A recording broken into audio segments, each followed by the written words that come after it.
Hoy, anak, Rowena. Ano po? Pupunta dito yung tiyahin mo. Yung kapatid ko. Mamasko ka doon. 100 pesos din yon. 100 pesos na naman? Dapat pag dumadagdag yung age, dumadagdag din yung demand. Saka yung ninang mo, pupunta rin dito. Yung kuripot, yung 20 pesos lang ang binibigay tuwing Pasko. Humingi pa yun ng sukle. Maganda ka ng barya, ha? Ano, 20? Sabihin mo may sakit ako. 20 pesos sa loob ng isang taon, yun lang naipon. Eh di sana nagtrabaho na lang ako magbabalat ng sibuyas. Mas malaki pakikitain ko. Hay nako, pandagdag din yun. Hayaan mo na. Saka yung ninang mo din na taga ibang bansa, pupunta rin dito mamaya. Yun yung pinakamayaman na ninang mo. Magbibigay yun ng 100k. So dapat magpakitang gilas ka dun. Ha? I'm born ready. Pakitang gilas baka mo?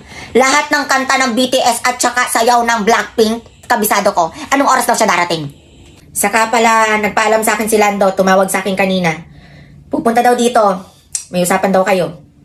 Ah, oo. May usapan kami. Magkakainan kami dalawa.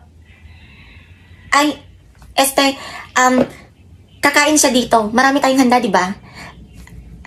Anong oras siya darating? Umayos ka, Rowena. Yang kakiragan mo na naman. Para kang laging magpapakang.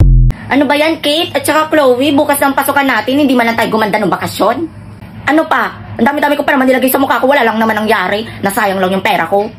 Hay nako, ako din. Alam niyo, nagkang sugat-sugat yung mukha ko, kakakudkud lang sabon. Mga ineng. Ano ba yon? Huy, Kate, huwag kang makiusap ng ganyan sa tao. Sama ng ugali nito. Oo nga, wala kang respeto. Ano po ba manang yung kailangan niyo? Baka may konting pagkain kayo dyan. Baka pwede akong makahingi. Eh, paano yan? Ito lang ang meron ako. Isama mo na tong sa akin, Rowena. Yung akin din, oh. Ayan, para marami. Manang. Ito po, oh. Maraming salamat, mga ineng. Dahil dyan, gaganting palaan ko kayo. Ang taray ni Manang, may ganting pala. Ito ang mahiwagang kwintas. Kapag ito ay sinuot nyo, magiging bago ang itsura nyo.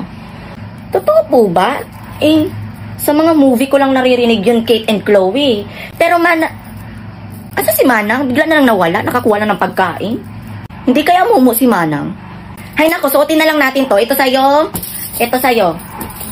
Sabay-sabay tayo ha. 1, 2, 3, go. On fait tout pour la plata, pas pour mousseau éclaté. Et ton petit je voulais. On fait tout pour la plata, pas pour mousseau éclaté. Et ton petit je voulais refogue la pâte. On fait tout pour la plata, pas pour mousseau éclaté. Et ton petit je voulais refogue la pâte. Hala, totoo nga, Rowena. Ganda ko na. Oo nga, Chloe. Mukha akong sisiw. Hindi kaya mukha tayong magpe-perform sa club? Oh, ba't nag-iiyak yan?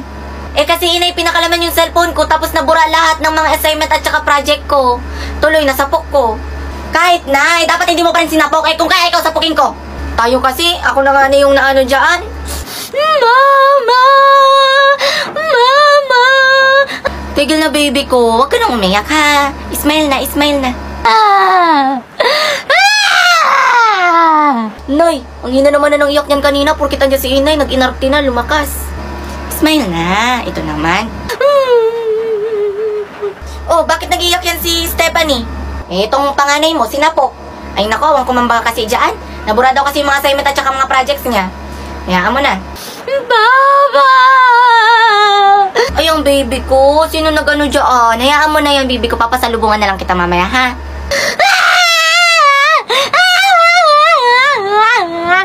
Ay, sus. Napaka-arting masyado porkit andyan si Itay lalong lumakas. Tigil na, ha? Smile na. Smile na, baby ko. Ngiti na, ngiti na. Pag sinabi kong smile, smile! Ma'am Linda? Ano yon? Inutusan po kasi ako ng advisor namin na si Ma'am Bravo na kumuha daw po sa inyo ng test paper. Nag-announce na kami kanina. Hindi makaintindi yung advisor ninyo? Napaka-excited para maubusan ng test paper? Inutusan lang po kasi ako eh. Kahit na sinunod-sunod mo pa naman. Kung kaedad lang kita, sinampal-sampal na kita. Ma'am Linda? Yes, sir. Pwede ba akong kumuha ng test paper? Sure. Why not? Like, what are you doing ba? We can talk about it naman, di ba? Pasensya na, Ma'am Linda, ha. Nakabala pa kita. Eto na, sir, ha? Salamat. Pok. Pupukpukin ko bunganga mo. Sabihin mo sa teacher mo, ha. Sa susunod, wag siya magmamadali. Gitera.